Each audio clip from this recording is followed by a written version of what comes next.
So Pete, could you tell me what is Aberdeen Soundsites? Okay, it's a public art project which is community-led to build a sound map of Aberdeen. In my work, I'm a composer, sound artist, but my work is very much based on a passion for listening and actually a lost art of listening, which I firmly believe is something that we've grown.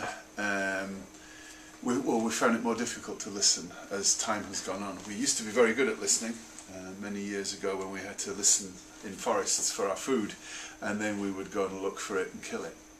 And now we don't use our ears in the same way as we used to. We don't need to. Everything is governed visually. Very ocular-centric world we live in. And I think with the sort of the ability to be able to sort of switch off from sound by plugging in iPods as well, we've become sort of let sound just kind of wash over us. Even the music that we listen to, we're not really listening to it most of the time. It's just there as kind of clothing, it fulfills the same role. So what I'm trying to do is to get people to listen again, and by doing this project, I think what I'm doing is raising the awareness of the sounds that are around the place. One of the cool things about it, I think, is that this is the result of a public art award, and many people might have been expecting me to have put a sculpture in the middle of the city centre or something like that, but what I really like about this is I'm not adding anything at all. I'm drawing out awareness of what already exists, which is the sounds of Aberdeen.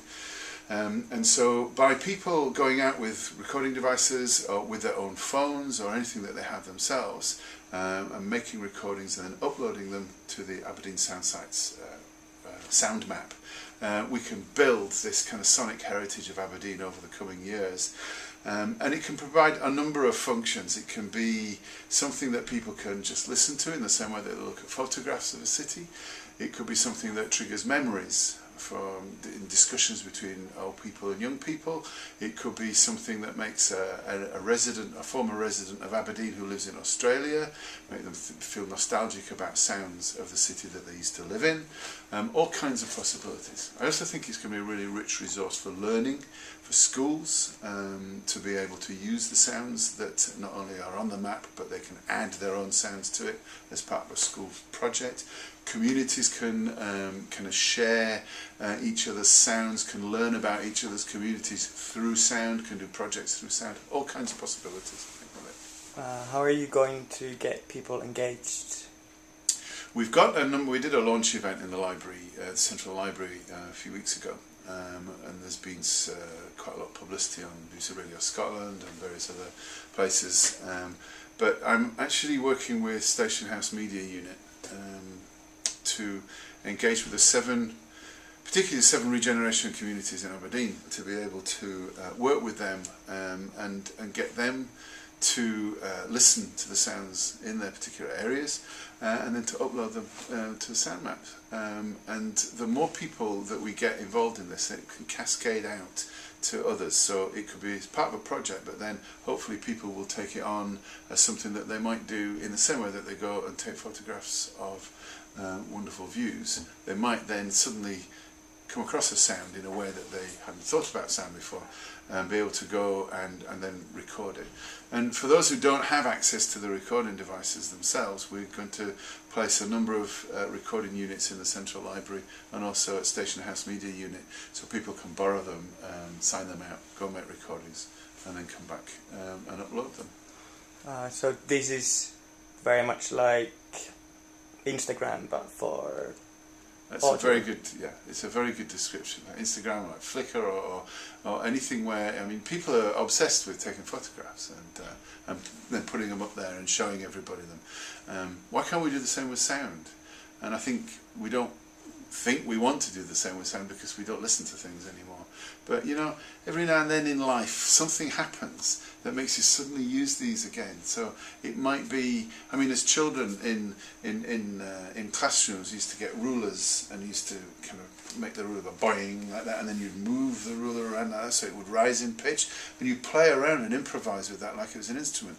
There's no reason for doing that other than it makes an interesting sound. Same as dragging sticks across railings, or perhaps you're washing up a frying pan that's got water in it, a big metal frying pan, and it hits the side of the sink and it goes boing, boing, boing, and makes an interesting sound. And all of a sudden your ears light up. And what I want people to do is to be aware of the sounds that are around them all the time.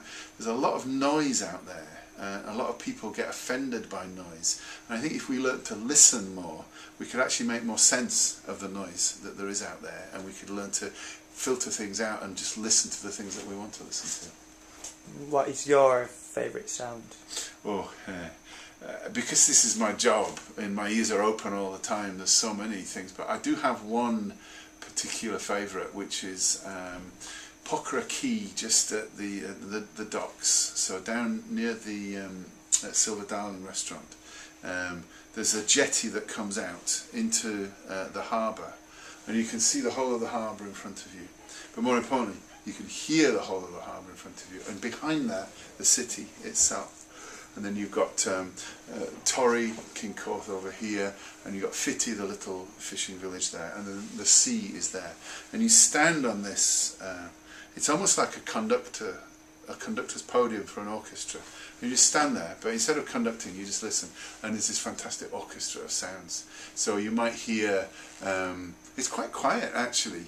It's what is often referred to as a hi-fi sound environment, in that you can hear a great deal of detail that's going on. So you might hear someone on a ship drops a hammer onto a metal surface over there, and then you hear an engine starting up here, and then you might hear some talking over there, and all these kind of beautiful sounds just happening all the time.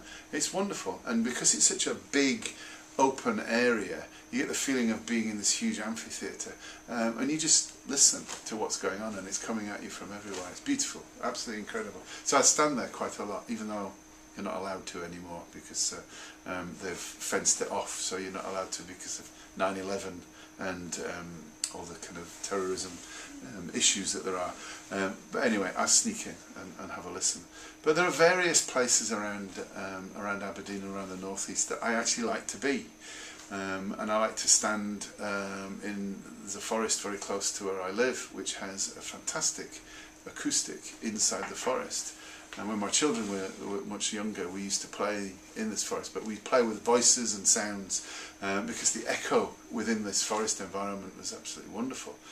So I like going there. I like so many places, but it's all about listening. That's what makes me feel good, feel happy. Yeah. Okay, thank you, Pete.